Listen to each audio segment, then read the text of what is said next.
Bonjour, bonjour, bienvenue dans cette nouvelle vidéo où je suis comme d'habitude très heureuse de te retrouver. Alors comme tu l'as vu dans le titre, 10 erreurs qu'on commet fréquemment qui nous empêchent de perdre du poids.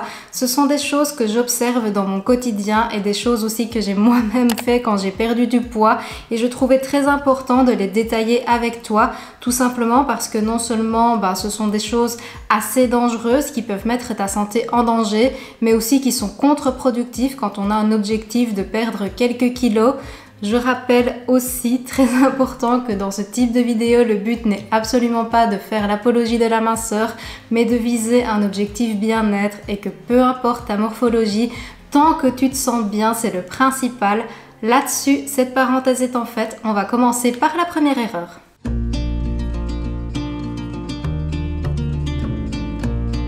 La première erreur est sans doute la plus fréquente, c'est de vouloir absolument manger de moins en moins pour perdre de plus en plus de poids et c'est de croire en fait que ça fonctionne comme ça. Et tu sais quoi? C'est totalement faux et tu risques même de prendre du poids. Pourquoi? Parce que moins tu vas manger, plus le corps risque de se mettre en mode famine. Le mode famine, c'est quoi? C'est un instinct de survie qu'on a et heureusement parce que c'est ce qui nous a permis de survivre comme ça pendant des milliers d'années.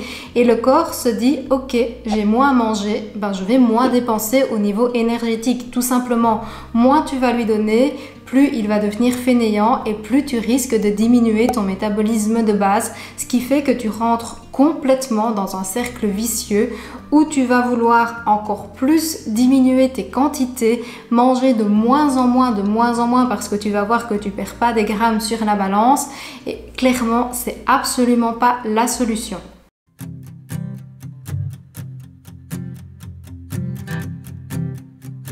L'une des deuxièmes erreurs les plus fréquentes que je vois assez régulièrement aussi, c'est de penser que pour perdre du poids, on associe ça souvent au mot régime et du coup à un truc hyper restrictif et que du coup, tu dois absolument manger des trucs pas bons, des trucs pas ouf, des trucs sans goût, des trucs insipides, limite une feuille de salade sans vinaigrette, sans assaisonnement. J'exagère un peu mais c'est presque ça qu'on a dans nos mentalités. C'est aussi véhiculé par les magazines, par tout ce qu'on voit à la télé et par les réseaux sociaux aussi, on va pas se mentir, les berlingots au chèvre, ce genre de trucs où du coup pour perdre des kilos tu devais boire des trucs à boire, enfin tu vois des shakes comme ça et honnêtement je l'ai fait aussi donc c'est une erreur que j'ai commise aussi et je le regrette bien maintenant parce que non, si tu veux perdre du poids durablement il faut te dire que ça doit pas passer par des choses qui ne sont pas bonnes et surtout il faut bien garder la notion de plaisir. Mais tu peux également te faire des choses maison. Si par exemple toi tu adores les pizzas, plutôt que d'aller chez Domino's Pizza t'acheter une hyper industrielle qui en plus de ça sera pas ouf au niveau des macronutriments, des vitamines et des minéraux, pourquoi ne pas t'en faire une maison? En plus tu y mettras tout ce que tu veux, donc elle te fera super plaisir et je suis quasiment certaine que gustativement parlant, elle te satisfera beaucoup plus qu'une même surgelée que tu vas aller acheter. Et si jamais réellement tu surkiffes une pizza industrielle, eh bien pourquoi tu te l'interdis? Pourquoi ne pas te faire plaisir une fois de temps en temps et aller en manger une ou aller t'en acheter une, mais de manière plus occasionnelle pour que ça te fasse réellement plaisir, que quand c'est quotidiennement, en fait t'en profites même plus. Tu vois, quand c'est des choses comme ça qui arrivent tout le temps, c'est plus la même saveur, c'est plus le même plaisir que quand c'est occasionnellement. Là, tu te dis, ah ouais, ça y est, ça me fait super plaisir de, je sais pas, peut-être le samedi soir, c'est ton petit rituel de manger ta pizza devant une série. C'est ton petit moment à toi qui te fait surkiffer. Vouloir aller trop vite. Je pense aussi que c'est l'une des erreurs les plus vues, les plus répétées et une aussi de celles que j'ai commises. C'est Rome ne s'est pas faite en un jour et la perte de poids ne se fera pas en un jour non plus, comme ta prise de poids ne s'est pas faite en un jour. Je sais que c'est pas marrant à entendre, je sais que c'est pas agréable. Si tu veux que ce soit durable, si tu veux que ce soit sain, si tu veux que ce soit tenable dans le temps et surtout ne pas le reprendre derrière parce que c'est ça qu'on vise aussi. C'est quelque chose chose qui n'a pas un effet yo-yo, qui va nous en faire reprendre le double de ce qu'on a perdu, eh bien, il va falloir que ce soit progressif. Il faut vraiment te dire que c'est pas un sprint, c'est un marathon, mais un marathon vers ton bien-être et vers tes objectifs.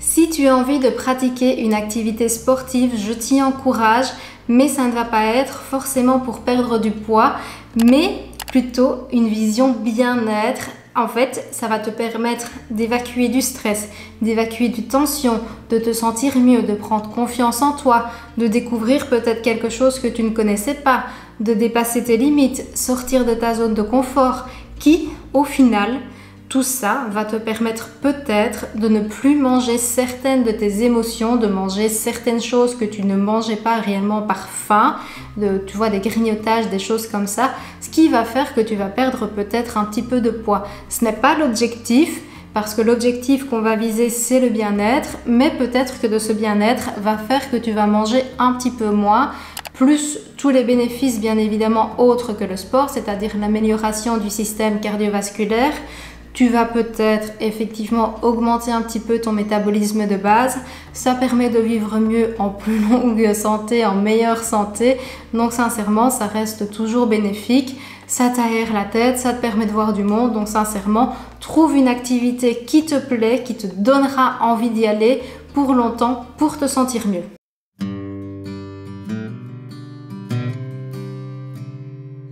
Le problème, enfin plutôt les problèmes, parce que oui, il y en a plusieurs, des produits dits allégés, light, c'est que souvent pour compenser le fait qu'ils enlèvent du sucre, du gras, eh bien ils ajoutent plein d'additifs et que du coup ça en fait un produit beaucoup plus transformé que le produit initial. Et que souvent, on va pas se mentir, c'est quand même vraiment moins bon que le produit de base, ce qui fait qu'au niveau plaisir gustatif, ça va pas nous satisfaire. Et moi, c'est un truc qui m'est beaucoup arrivé quand j'essayais de perdre du poids, mais en faisant plein d'erreurs et de la mauvaise manière, c'est que j'achetais ces fameux gâteaux allégés et j'avais envie de chocolat. Et au lieu de manger mon carré de chocolat, je compensais en mangeant un gâteau. Sauf que le gâteau ne me faisait pas plaisir, donc je mangeais un deuxième gâteau, puis un troisième. Et au final, j'avais mangé beaucoup plus que si j'avais mangé directement mon carré de chocolat. Et en plus de ça, j'ai mangé des choses beaucoup plus transformées qui vont pas m'apporter des bons nutriments, des bonnes vitamines, alors que mon carré de chocolat m'aurait apporté du magnésium, du potassium, plein de bonnes choses et m'aurait beaucoup plus satisfaite et fait plaisir. Et je te rassure, maintenant c'est une erreur que je ne fais plus du tout. Quand j'ai envie d'un carré de chocolat, je mange directement mon carré de chocolat qui me fait bien plus plaisir.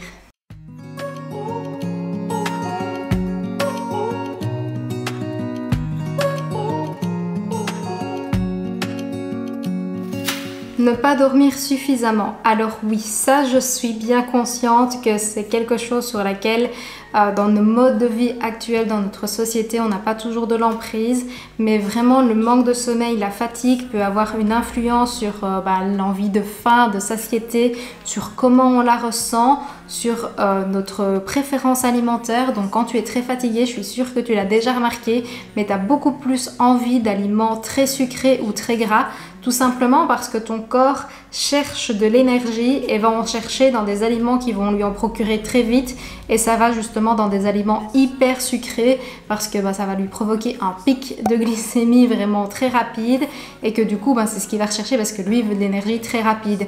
Sauf que c'est un cercle vicieux. Une fois que le pic de glycémie redescend, il est de nouveau fatigué et tu joues au yo-yo comme ça toute la journée, ce qui te provoque bien évidemment encore plus de fatigue qu'initialement. Et au niveau hormonal aussi, on sait qu'au niveau des sensations de faim, de satiété, ça joue pas mal. Donc un conseil réellement, c'est d'essayer de bien te reposer, d'aller dormir assez tôt pour être en forme et d'avoir un nombre d'heures suffisant en fonction de ce que tu as besoin. Manger des plats minceurs, donc ça revient un petit peu à tout ce que j'ai dit. Weight Watchers pour ne citer que, et honnêtement il n'y a que eux que je connais qui font ce type de plat, je suis sûre qu'il y en a plein d'autres, mais au niveau du rapport équilibre protéines, lipides, glucides, c'est absolument pas adapté parce que eux ils en ont rien à faire de ton équilibre alimentaire. Ce qu'ils veulent, c'est enrichir leur portefeuille et ils te font du coup des quantités aberrantes qui te vendent à prix d'or, clairement. Et voilà, tu as peut-être des plats à 300 calories, 400 maximum. C'est absolument pas assez pour un repas dit, soi-disant complet. Et réellement, c'est pas bon, c'est plein d'additifs, c'est plein de conservateurs. T'as beaucoup de sauces qui masquent justement le manque de protéines, le manque de glucides. C'est réellement pas la solution de s'orienter vers ce type de plat.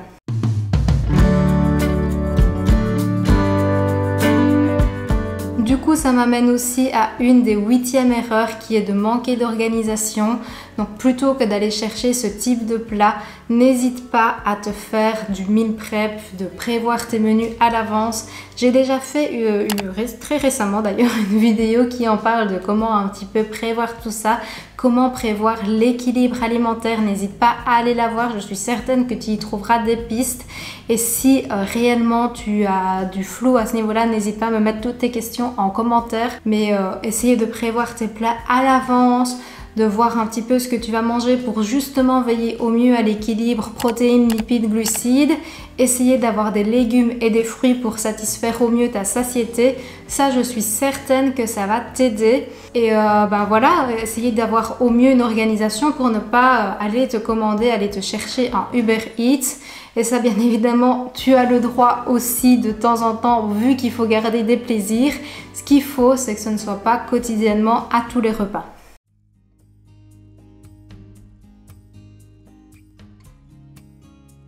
La 9e erreur, et c'est une erreur que même moi à l'heure actuelle j'ai encore parfois du mal, mais qui est pourtant très importante, c'est de ne pas savourer, de ne pas manger en pleine conscience. Et on est tellement maintenant happé dans un monde d'hyperconnectivité, et je sais d'autant plus de quoi je parle, mais c'est de ne pas savourer son repas, de ne pas prendre conscience tout simplement de « Ah ben tiens, est-ce que j'aime ça ? Est-ce que c'est correctement assaisonné? Est-ce que c'est assez bien cuit à mon goût? Est-ce que clairement ça aurait pas été mieux avec ça? Est-ce que c'est encore assez savoureux à mon goût? » Enfin réellement, il y a plein de questions comme ça à te poser. Et je me rends compte qu'on mange tellement de manière machinale qu'on ne se pose réellement même plus la question de sentir l'odeur de ton plat. C'est quelque chose que même moi, je n'ai plus fait depuis un moment. Ça me fait du bien aussi de faire cette vidéo pour un petit peu me rappeler certaines choses. Et je t'invite à te reconnecter à ton plat, à le regarder, à te dire « Ah oui, ben il est joli, j'ai disposé ça comme ça ». C'est très important de te reconnecter à ce que tu manges et à te poser les bonnes questions, à savourer, à prendre le temps. C'est tellement agréable de manger, c'est dommage qu'on ne prenne même pas plaisir à le faire et à en prendre conscience.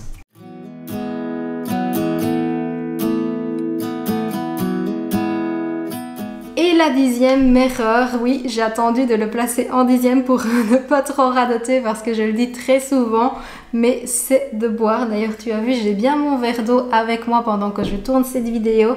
Et pourquoi boire est important quand tu cherches à perdre un petit peu du poids? Tout simplement parce que ça rentre encore une fois dans plein de processus au niveau du drainage des toxines, du système lymphatique. Ça aide à la digestion, donc au niveau du fait d'avoir un ventre un petit peu plus plat. Et aussi, ça joue sur ton bien-être. Donc quand tu es déshydraté, que tu risques tout simplement d'avoir un level de bien-être, de bonne humeur un petit peu plus bas. C'est incroyable, mais c'est vrai. Avoir une peau bien hydratée, te sentir mieux, ça passe aussi par l'hydratation. Bien boire, c'est très important aussi. Et tout simplement pour toutes ces bonnes raisons-là. J'espère sincèrement que cette vidéo t'a plu et surtout qu'elle t'aidera à ne pas commettre ces 10 erreurs que j'ai moi-même commises pour la plupart lorsque je souhaitais perdre du poids. Et si c'est le cas, n'oublie pas le petit pouce bleu parce que ça m'aide aussi à savoir que tu apprécies mon travail et ça aide, on va pas se mentir, au référencement de la vidéo, ce qui permettra d'aider, je l'espère, encore plus de personnes.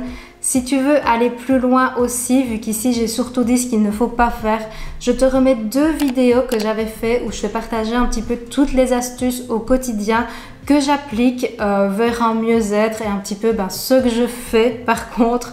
N'hésite pas aussi à t'abonner parce que je partage très régulièrement du contenu qui pourront t'inspirer, peut-être dans des recettes pour le bien-être, peu importe tes objectifs.